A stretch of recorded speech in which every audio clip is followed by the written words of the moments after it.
invest in building thoughts. Because when you do, no matter what the circumstances, there's a lesson you're meant to learn. And you know how life is. If I don't learn the lesson this time, the test repeats itself. Yeah? Until the day I learn the lesson. So I hope that you will remember Eliud. Sheryl Sandberg said, if you're offered a seat on a rocket ship, don't ask which seat, yeah? Do what? Just get on. Breakthrough leaders lift others up as they rise. I have learned that what got me here is not what's going to get me there. I've acknowledged the season of leadership that I am now in and how to adjust my skills accordingly. My gift is to tell impactful stories. It is to empower you. It is to empower young people. It is to empower persons living with disabilities. I am big on minorities. I am big on the groups that have not been given a fair share. That is the role and the purpose and the gift I believe that God created me to do in this world. I have committed to bring to life my passion for technology and my love for the youth together and build digital platforms that will connect and inspire young people with value-based leaders. From this course, I have learned we cannot give what we don't have. And you can only lead where you have been. And so we must really purpose to embrace every season that we are in. The season of prosperity, the season of turbulence, because in that season, with the ups and downs, there's so much to learn to make us grow. One of the things that this program has taught me is to, as you've heard, is to read. And one of the books that I started reading was The 5 a.m. Club. So next year, I'm going to be, let me say it. Next year, I'll be getting onto the 5th floor. And for me, The 5 a.m. Club has been a very transformational book in terms of my thinking and my behavior. One of the things that I've gained in these few months is clarity of mind and strategize, plan, not only my career, but in my personal life, and also to pay it forward, be able to mentor someone else, be able to grow someone else, and be able to fill in someone else's cup. True to my expectations.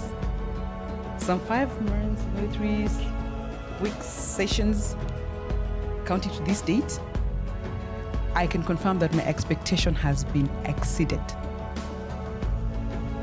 I got what I wanted and an icing on the cake too. That icing has been the networks. You cannot trade them for anything. Great, great ladies, great mind, great titles, very humble. It is a challenge when in the whole continent, you're the only woman, you're black, and you're the youngest. So when you stand in front of people, you better know your stuff. It is just not the fact that you have a master's degree, but when you stand in front of people, you have to have content. You must know, how do you dress? How do you address people? What do you say? How do you say it? And out of this, my purpose being leadership, I have really taken it close to my heart because this has transformed me in a way that I'm just not a leader, but I'm an effective leader.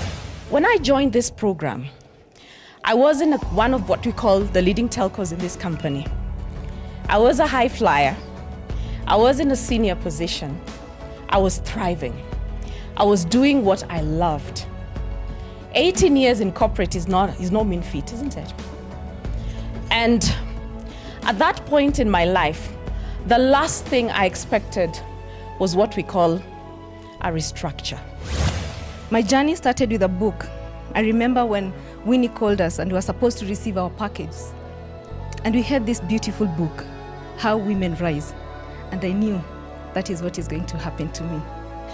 And then we went to the second session, the second book, Nice Girls Still Don't Get That Corner Office. I was the nice girl. So clearly, the book spoke to me again. This platform is apt because if it was down, maybe you would all not be seeing me. I have learned to take countless risks, calculated risks, Yes, but I don't look back and get scared because I know fear comes from God. It's not godly to be fear. He has given us authority to trample over serpents. Imagine. So do not be afraid. This is an encouragement from me. Do not be afraid. My husband keeps saying, dress up and show up. And that's what I have committed to do for the rest of the weeks this year and to next year. I'm very grateful to have met the wonderful women. We are from different diversities, different cultures, and I'm so grateful to have learned from each and every one of you. And I want to encourage you to be the best selves, to be the best of yourselves. And I know with these networks, we will collaborate in many other things going forward. I think I must call out, I think one unique proposition that this particular leadership circle had is the self-mastery. Because understanding yourself, we seek to understand everyone. You know, you're in a relationship, you want to understand. I mean, I don't understand how this person looks like.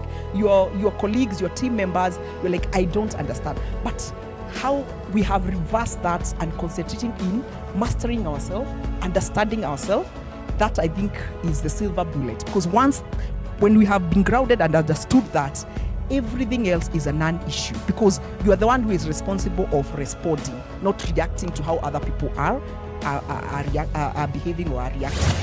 I'm very clear on where I want to move next as Mary. I'm very clear on the direction that I want my family to take.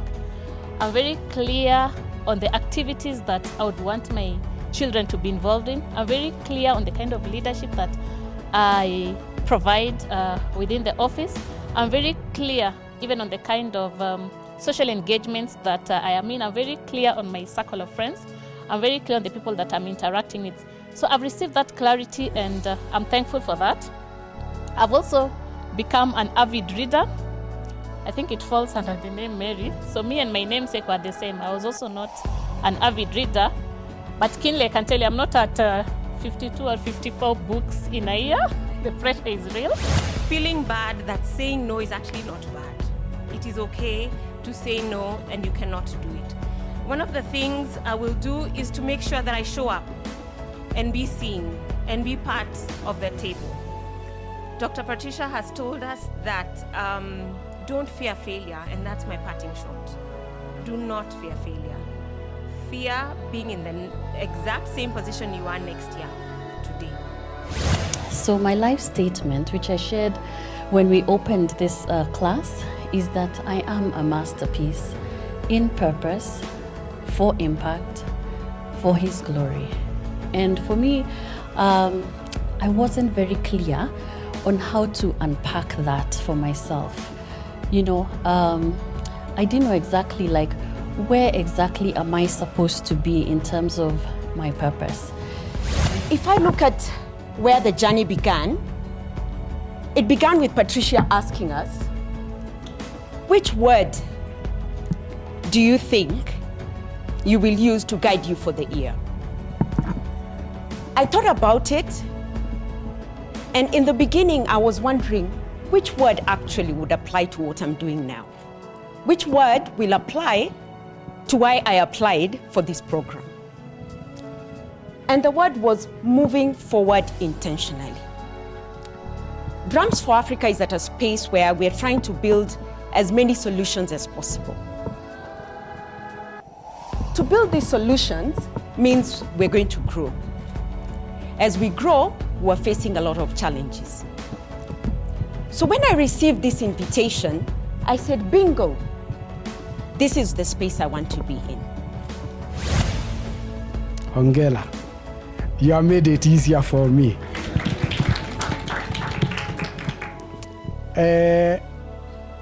I've listened to many of you talk, and for the purposes of closing this function, I thought it's important for us to look at the value of education and training. Emma Otieno. Congratulations, Emma.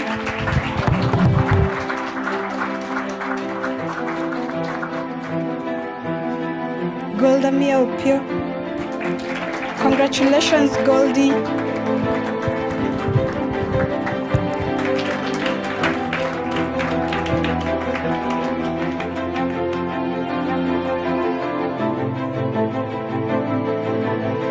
Congratulations, Mary.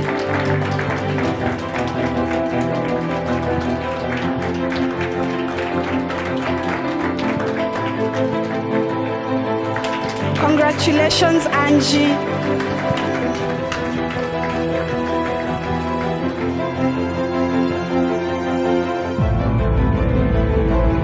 Millie, Shiro, Karina. Congratulations, Shiro. Geraldine Agandi. Congratulations, Geraldine.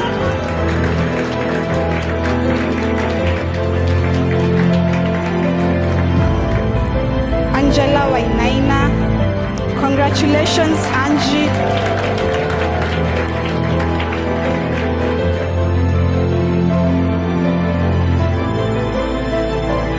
Laura Chow.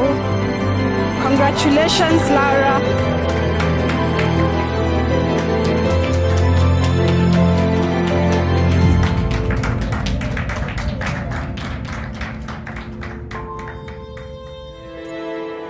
Mary Onguko. Congratulations, Mary.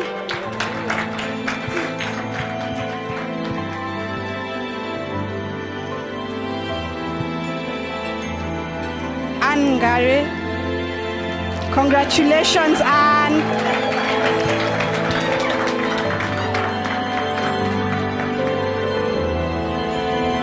Congratulations, Shiro.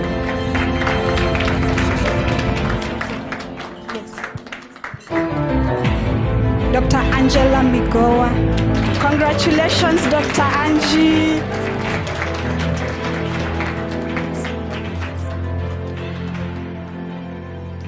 I know Winnie joined us early this year, and she has grown exponentially. Winnie, thank you very much for embodying the spirit of breakthrough, and being so graceful as she does it. Do you agree? Yes. So even if you gave her some level of stress, she doesn't show it, isn't it? The humility of spirit, and you really have embodied what leadership is truly service. Congratulations also. A round of applause for Winnie. Thank you so much. Thank you for all your speeches. They have been wonderful speeches. I feel just touched by each and every one of your journeys, and I feel inspired. And I'm just personally grateful on behalf of Breakthrough for you allowing us to be part of your transformational journey. Thank you so much. Let's give them a round of applause. I just want to honor one person in this room, and I want her to come forward. Dr. Murugami. I call her, sometimes I'll refer to her as Dr. Murugami. Continue raising women. May God bless you. May He take you to greater heights. I look forward to seeing you in the international platforms. And she has been a charismatic woman, just championing the voices of women and everybody else. And she says, it's not about gender. It's just about each and every individual. Every voice matters. God bless you all for the gracious teachings. I thank God because she gave me the opportunity. I'm always grateful. God bless you so much. Let's just stand up and just give her a round of applause. She deserves it.